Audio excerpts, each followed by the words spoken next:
Good morning. Welcome to Member Focus Monday. I'm Christina Schaefer, Social Media Manager for HAR. I'm joined this morning by not Patrick Jankowski yet. Patrick Jankowski, as we all know, Houston traffic can be unpredictable, and he's unfortunately stuck in traffic, but he should be here in just a couple minutes. I'm actually joined this morning, until Patrick gets here, by Theresa Murphy. Theresa works here in our Professional Development Department. Theresa, will you introduce yourself to our members? Okay, like Christina said, my name is Theresa Murphy. I do work in the Professional Development Department. I am the marketing specialist, and I've been in this role since January. So my main goal is to help promote our classes and to get it more awareness out to the realtors members. So that's great. Yeah, we do. We offer so many classes here, but I think a lot of times our members just maybe miss what we're hosting here. So that's kind of your primary role now. Right. We offer a lot of designation classes as well as technology and matrix classes. So we just want people to know exactly what it is that we have here at HAR. Okay. So I do want you to tell us about, I know we have some new classes, so I do want you to tell us about those. But before we get into some of those newer classes, if you could tell us first about the Texas Realtors Leadership Program, because I know you're very involved with that program. So if you could tell us a little bit about that. Okay. So it's a 7-month program. It starts in April and it goes all the way until October. And the goal of the program is to basically help our members who want to become leaders in the community and in the profession. And we go through different programs and sessions to help you with that. Okay. So the first one starts in April. Like I said, it's a leadership retreat in Galveston, Texas. So it is for 2 days, and it's a kind of like team building, get to know each other type of program. And then you meet each month after that for 7 months. How many members usually take a part of this program? So we typically have about 25 to 30 people get selected into the program. It is an application process, so you do have to apply to get accepted into the program. But we never have more than 30 because we want to kind of keep it a little bit smaller so we can be able to really develop those people. Right, a little more intimate. Everybody gets a little more one-on-one time, right. I imagine. Mm-hmm. Are you the person who selects the... No, I am not. The applicants are selected by the executive committee and the professional development advisory group chair. They'll meet after all the applications are submitted, which would be by March 22nd. And then they're selected by that group. Okay, where do people go to apply? So to apply, you go to trlp.har.com. Okay. Can you tell us a little bit about some of this? I know you mentioned the leadership retreat, but I know you guys have some really great sessions. Can you tell us a little bit more about maybe one or two of the sessions? Maybe your favorite session. What's your favorite session? My favorite session to watch would be the spokesperson training. I'm the one that is behind the scenes, and I kind of like it that way. But I like to see how nervous people get, and you would think that they are so confident, but then when they get in front of the camera, they get less confident, and it's just fun to see them grow in that way. We also have sessions on business planning, time management, learning to lead, leading across differences, and conflict resolution. We also take a bus trip to the Capitol and learn about the legislator there. The leading across differences is always a fun one to watch as well, just because you never know what people are going to be. It kind of sparks them a little bit. Exactly. And like you said, the spokesperson training, if you're somebody who's wanting to become a leader in your industry, in your, personal life or whatever the case is, that's so important. So are there any upcoming classes or new classes that you want to tell us about? So we do have some new classes that's part of our marketing specialist designation that we offer. We've had this designation for a couple of years now, but we have developed a little bit more and created some new classes for it. And so a couple of those classes are going to be called Braving the Video Marketing World, which I know Christina and Claudia kind of touched base on video marketing last week, so how important that is. And then we have a class called the ABCs of CRM. I think they're holding the first one today, right? Yeah, they're actually having one in the Woodlands today. And then we also have another one called Prospecting for Pennies. So it's going to basically give you some ideas on prospecting that you don't have to spend a lot of money to do. That sounds great. Mhm. Well, thank you so much. And actually, Patrick Jankowski just walked in the room. Okay. So thank you for joining us All on right. such short notice. No problem. The spokesperson training pays off. Yeah, watching it pays Watching off. it pays off. All right. Well, thank you, Theresa. Okay, If everyone will give us just a second, we're going to get Patrick in here.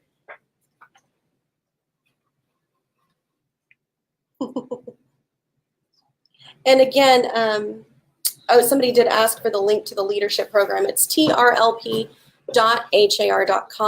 And again, Patrick, if you have questions for Patrick, you can type them into the comments. You can probably scoot a little bit closer if you're comfortable. There we go. Make sure we get you in frame here. Welcome. Good to be here. Thank you. Good morning, Patrick. If we could just start off, if you'll just introduce yourselves to our viewers. Patrick Jankowski. I'm the Senior Vice President of Research at the Greater Houston Partnership. I've been with the organization for 35 years now. I started studying Houston's economy back in March of 1981. And for those of you who've been in Houston for a while, my first boss was Louis Welch. So I go back a little ways. Wow. So I know you released the Economy at a Glance. We actually call this Houston's Economy at a Glance in respect to that. We really want to talk to you about just some different things going on in Houston and Houston's economy. Can you just summarize the current state of Houston's economy? Right now, Houston's economy is probably in the best shape it's been in since the height of the fracking boom. We're seeing job growth across all sectors. We're seeing very healthy housing market. As you guys can say, had a record in housing sales last year. In spite of the trade war that's going on, we are seeing tonnage through the Customs District up. This is actually a very strong economy that we're in right now. Okay, that's great to hear. So looking at the economy at a glance, the partnership is forecasting 71,000 jobs to be created in 2019. Yes. How does that compare to last year or maybe previous years? The long-term average, look at it compared to the long-term average. Long-term average, we should be doing about 60, 65,000. So 71,000 is just a little bit above average. The numbers that we had for this last year that came out for 2018 were really quite strong, 108,000 jobs. However, we're looking at the data, and we think that's based on an estimate that the Texas Workforce Commission does. We think when they do something called a benchmark revision, where they're going to revise the numbers in March, they'll probably revise it down. If you look at 2017, those numbers were kind of a little bit off because we had the Harvey at the very end, and Harvey at one point pulled down the economy, but then it added a boost because of the construction.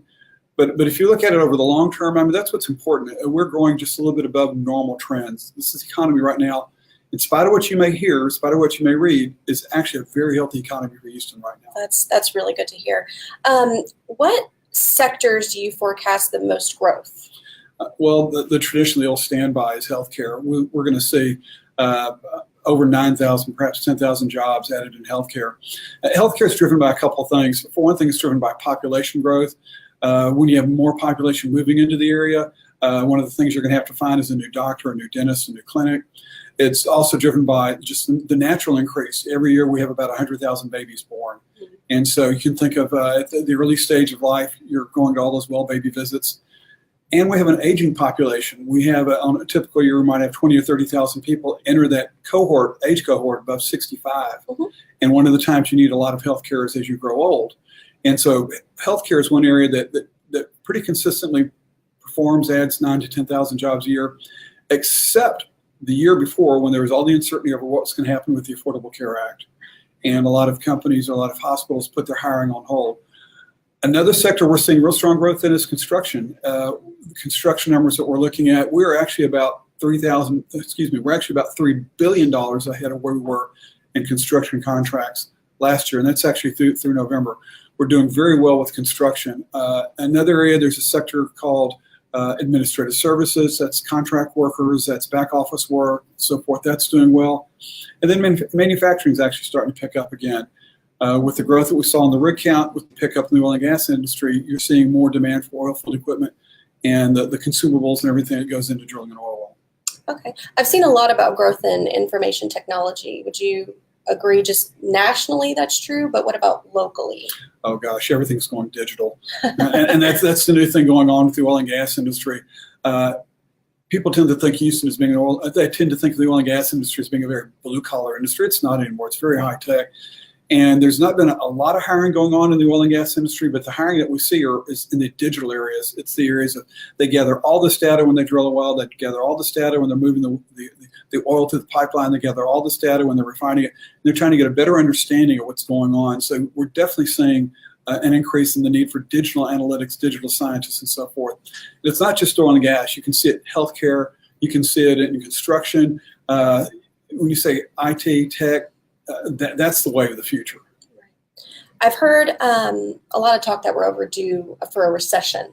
Is that true? Poppycock. Yeah, poppycock. Poppycock. No, I would use another term, but it's not polite.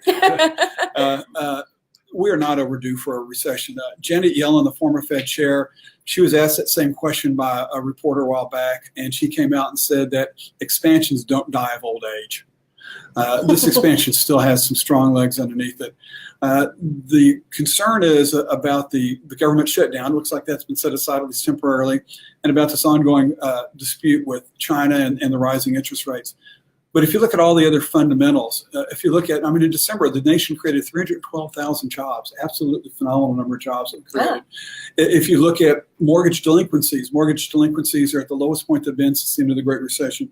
If you look at commercial loans and if you look at consumer loans, the defaults on those are at extremely low level. So you're not seeing that sort of pressure on the financial side. Other things which have brought on recessions in the past have been like a spike in oil prices. We should be so lucky to get a spike in oil prices. That's not going to bring it on. A little concerned about interest rates, but interest rates are still fairly low. Right. Fairly low. So no, we are not on the precipice. We're not on the verge of going into a downturn this year and well in the next year. I don't want to say what 2021 looks like. That's just too far away, but we're good for the next 12 to 18 months. That's good. So you mentioned oil and gas and all the hiring that's going on there. It seems like they've had a lull. Do you think 2019 will be the year that oil and gas kind of takes off a little bit more?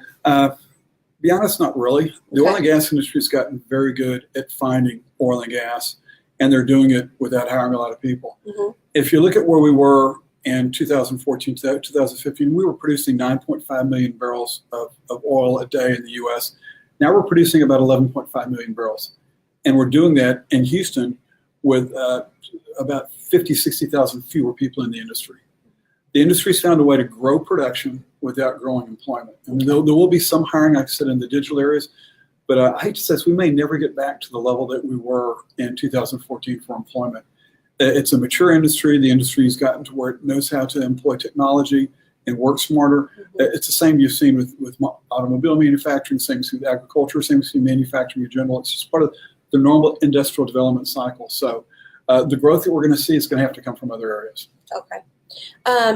So as far as things that may concern you, is there anything short term that's concerning you about growth or Houston's economy?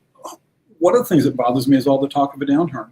And we just need to stop talking about it then. Well, yes, we do, because I worry we're going to talk ourselves into it. It's like the story that gets repeated over and over and over again, and people hear it so many times they believe it's true. Mm-hmm. If we keep on talking about we're overdue for a downturn, my concern is, well, if we're overdue, maybe I'll postpone that hiring decision, or maybe I'll postpone that investment decision, and then it becomes a self-fulfilling prophecy. So that's a concern. The other concern, I am concerned about the disputes we're having with some of our trading partners. Foreign trade is so important to this economy. Over 17% of our GDP is tied to exports. And so anything which prevents us from exporting overseas potentially hurts our economy. So that's another concern. If you want to look at even a broader concern, when you do put in more resources into education, because an economy is built on the workforce. So that's probably my three main concerns: two short-term, one long-term. Okay. Any other long-term concerns? Oh, there's always the concern about flooding. There's always the concern about image. But those are things that we've always dealt with image, and we are dealing with flooding. For those of you who voted in favor of the $2.5 billion bond package that Harris County put up in August, thank you very much. That's probably one of the most important decisions this region has ever made, to put funding aside for that. It allows us to get match from state funds. It's going to allow us to get match from federal funds. That $2.5 billion is going to be leveraged to multi-billion dollars. I'm sorry, I wish I knew the exact number. I think I heard something like $15 or $16 billion. And so it'll take a little while, but we are definitely addressing that issue. That's great. So I know we have a lot of members tuning in this morning, so I just want to take a look. I'm sure they have some questions for you as well. Let's see here. A couple people thanking you for coming this morning, for joining us.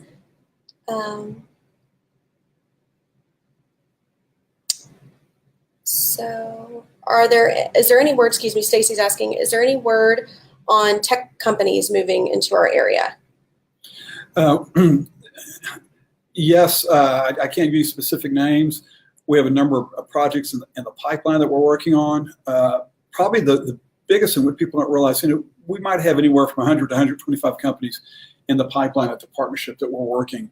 And about 40% of those are usually foreign firms. And so that's actually where we're seeing probably the best activity, or the greatest amount of activity, is this increase in foreign firms that want to set up operations in Houston. We make the pitch to them that if you want to enter the U.S. market, the best place to enter it is Houston.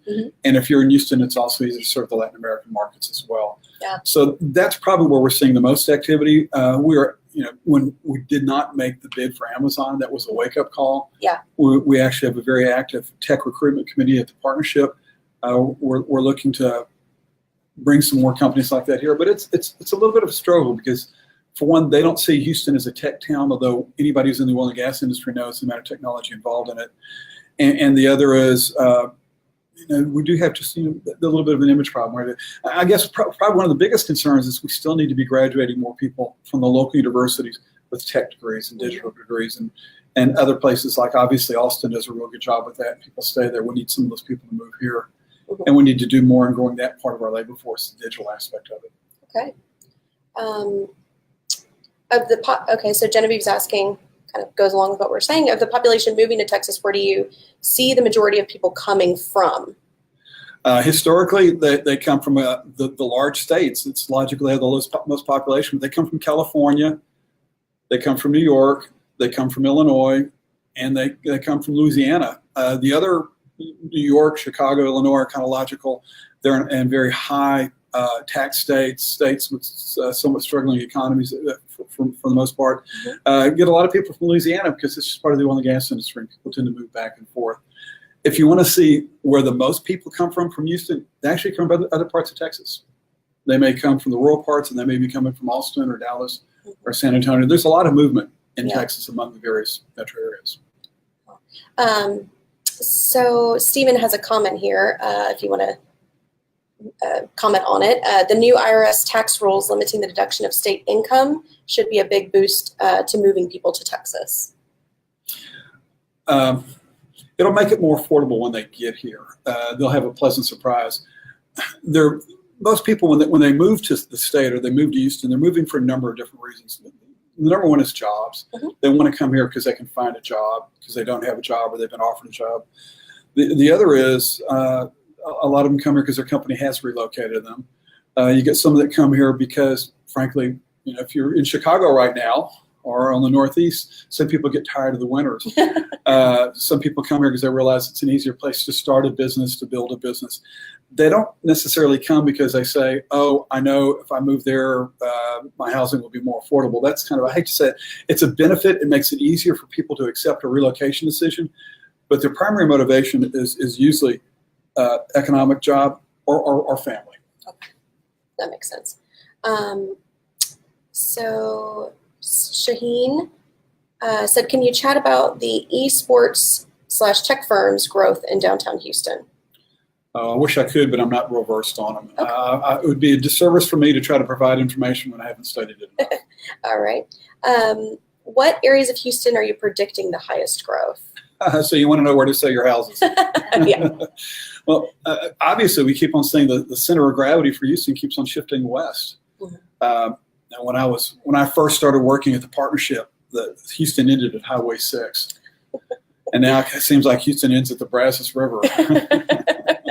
So I expect we'll continue to see more movement west. That's where the largest tracts of land are. That's where a lot of businesses moving out from the energy corridor. And you'll still see traditional areas like the north area near the Woodlands and Clear Lake and so forth. Okay.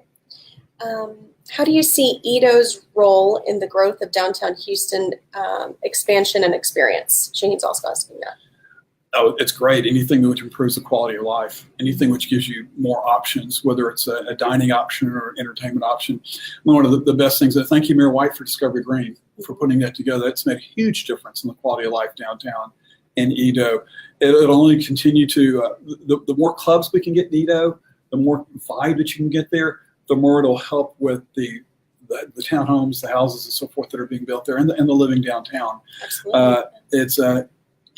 Houston has needed something like Edo for some time. I'm ready for it to hit critical mass. I don't think it's quite there yet. I still think it's in its early stages, but it's definitely something which makes Houston a more fun place to be. Absolutely. Let's see here. Rochelle just asked, could you repeat the number of people moving here? Okay, so you get some understanding. In a typical year, we have 200,000 people moving to Houston. Okay. But then you have 135,000 move out. Okay. So what you get is a net increase of about 65. In some years, it's as many as 100,000. Some years, it's a lot less.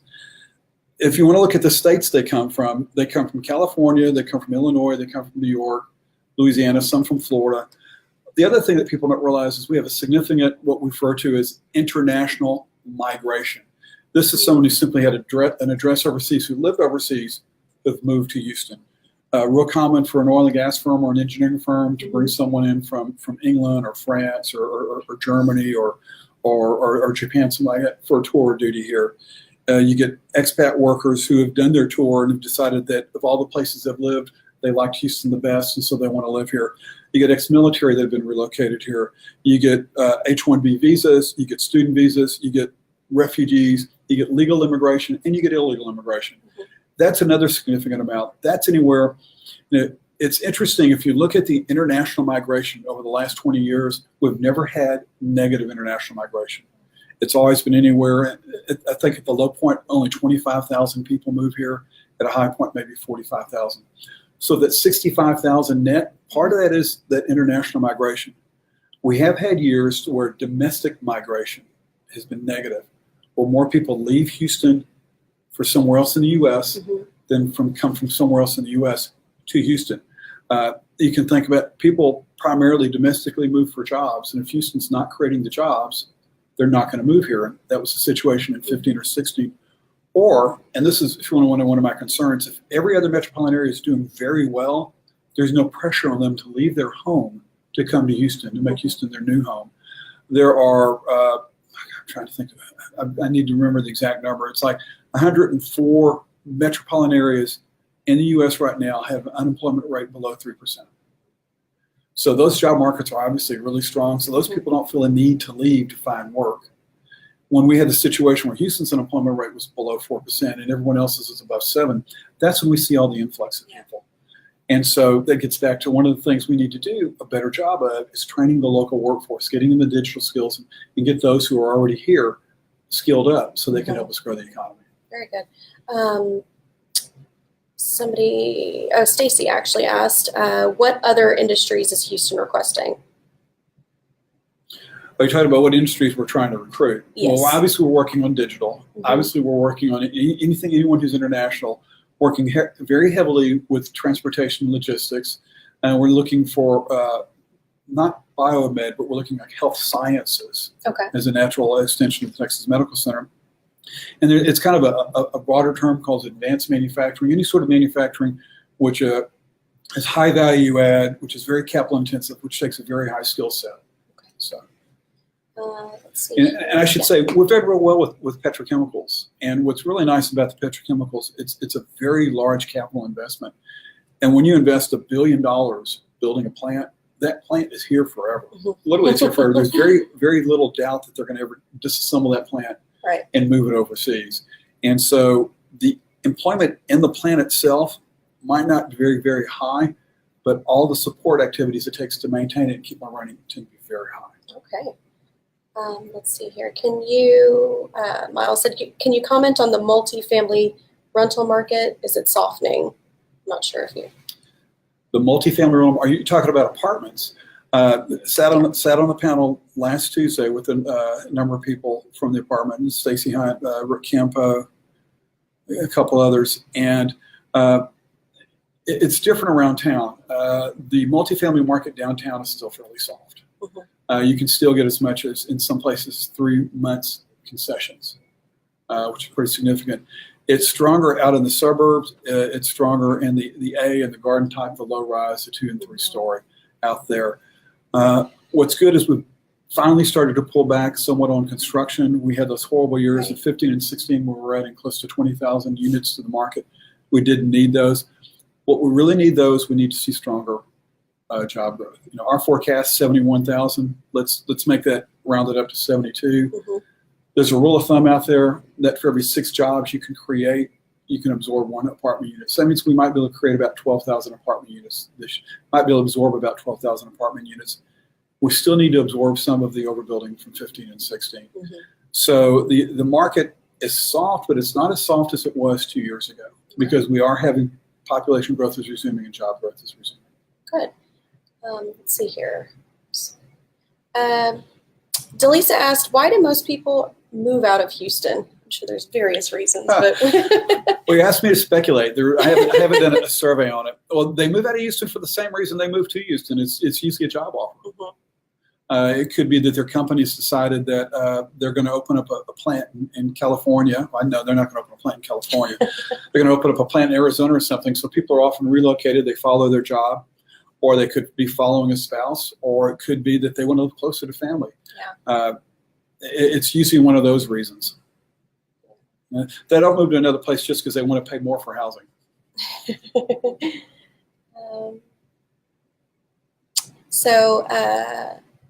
Jorge asked, what is Houston doing to attract high-tech jobs? It seems that Austin and Dallas do a much better job than us. That gets back to what we were talking about earlier. Right. Is we do have an active program at the partnership that we're going out and trying to work with the digital firms to bring them into town. But we do have that bit of a handicap, is the fact that we're not doing a good enough job at our universities to train enough high-tech and digital tech and software workers. And so on one hand, there's the recruitment side, but on the other hand, there's the infrastructure side. And we did create the Innovation Corridor, the Innovation District, which runs from the medical center up into downtown. We're trying to actively put companies in there, but it's something that we really do need to work on the educational aspect of this, and that will help. Absolutely. Shaheen asked, but suggested, let's chat about convention growth and future events, World Cup, Super Bowl, etc. All in favor of them. I was thinking the Super Bowl coming up in Atlanta. I was just thinking how much fun we had when Super Bowl 51 was here. Yeah, that's great. And the partnership, we've got those wonderful offices. We're in Partnership Tower, which is right on the edge of the George R. Brown. And I was lucky because I could get up from my desk, walk over to the window, and look out and see all the activities going on. It was really pretty neat.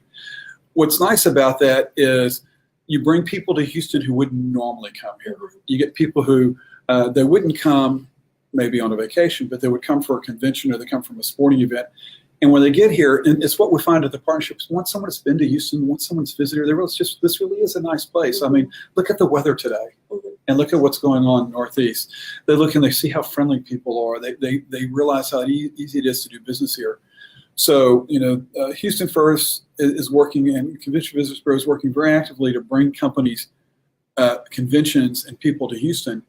And that makes our job with the partnership easier because you get over that initial hurdle of someone having never been to Houston and having a preconceived notion. And once they're here, especially when they're here on a day like today, those preconceived notions go away. Absolutely.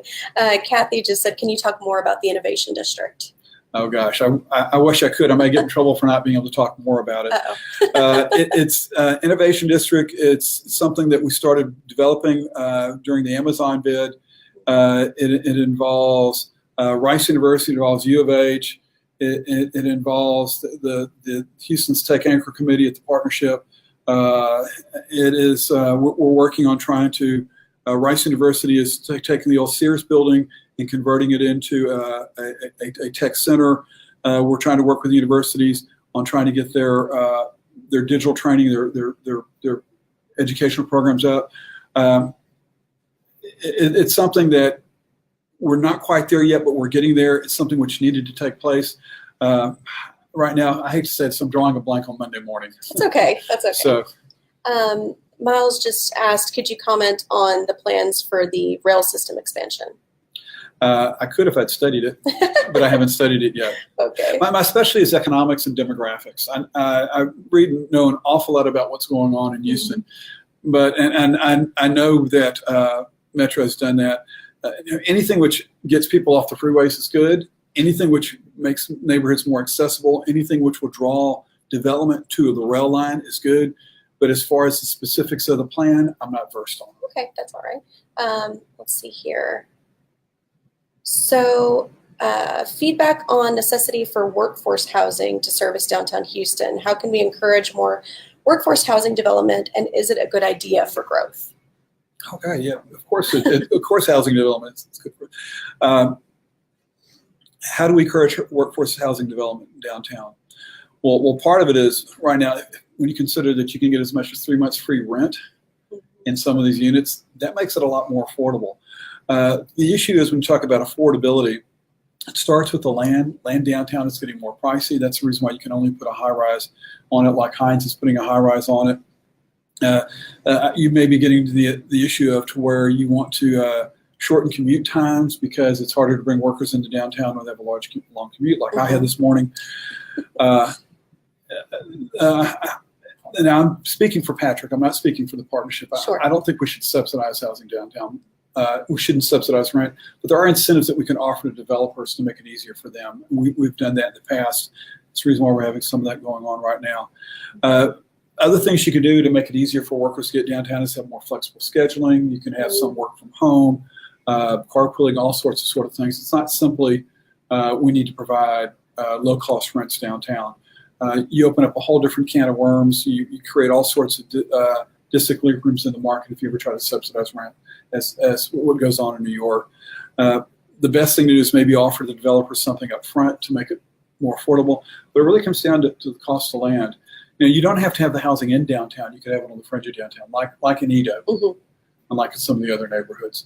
That's one thing, is that there are very few restrictions to be able to go in and redevelop a neighborhood. On one hand, that's good because it provides new housing.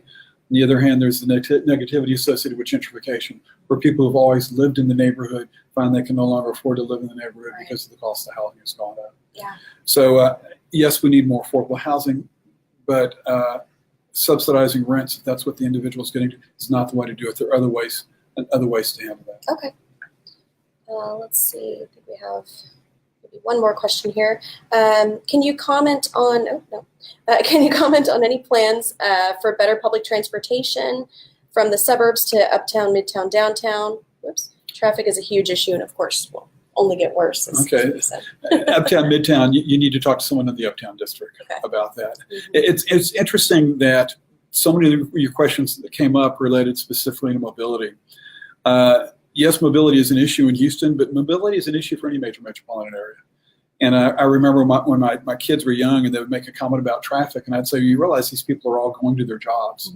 And so one way, that's a good thing because these people have work, or they're going to spend money in the malls. So that's the mantra we need to repeat in our heads. So that's a good thing. It's a sign of prosperity. I'm being a little facetious there. But the thing is, the issues that the partnership are going to be working on in the legislative session, one of them is going to be transportation. One of them is going to be Harvey funding. The other is going to be education. We also work on incentives for economic development. Thing is, yes, transportation is an issue. We've always, in the city, found ways to deal with it. It's something we'll always need to be dealing with. It's not unique to Houston, but looking at some of the things we've done in the past, I feel things will get better. They'll never get back to where they were in the 60s or the early 70s. Face it, this region, in my career, I've seen the size of the population more than double. I've seen the number of people who are working here more than double. I've seen the size of the economy quadruple. And so when you have that many more people, that much more prosperity, you're going to have more vehicles on the road. I know people don't like hearing that. And one of the options is, as I said, move closer to work. The other option is I have Sirius radio in my truck, which is nice. Flexible work time, working from home, carpooling. There needs to be all sorts of different ways to approach a transportation issue. It's not simply, yes, we need to expand and build roads, but we also need to be more flexible about how we live and how we work. That makes sense. I guess Shanine has said a favor to ask, or maybe it's a suggestion. Can the GHP highlight opportunity zones and benefits for development and use that as a tool to encourage growth? We're working on that right now. We're working. The opportunity zones are fairly new. We've been doing some research, trying to get a better understanding of it. And once we have all that together, we will be using that as one of our economic development tools. It's a great incentive. Yeah. So, Stephen, well, you already mentioned you're not totally well versed on the rail, but if you do know this, rail keeps on coming up. It does, because it's important. Once the high-speed rail comes from Dallas, how will these people get around Houston? That's what he was asking. They'll get around through Uber. Through Lyft, through taxis, through Metro, and having a friend picking them up at the rail station. There we go. All righty. And Rodney said he missed the first 10, 12 minutes. Can this be viewed on the Facebook page? Yes, once we finish up, you can watch it from the beginning on our Facebook page. It'll be in the video section. That looks like all the questions we have for you this morning. Is there anything else you wanted to add? No, I just thank you very much for having me on.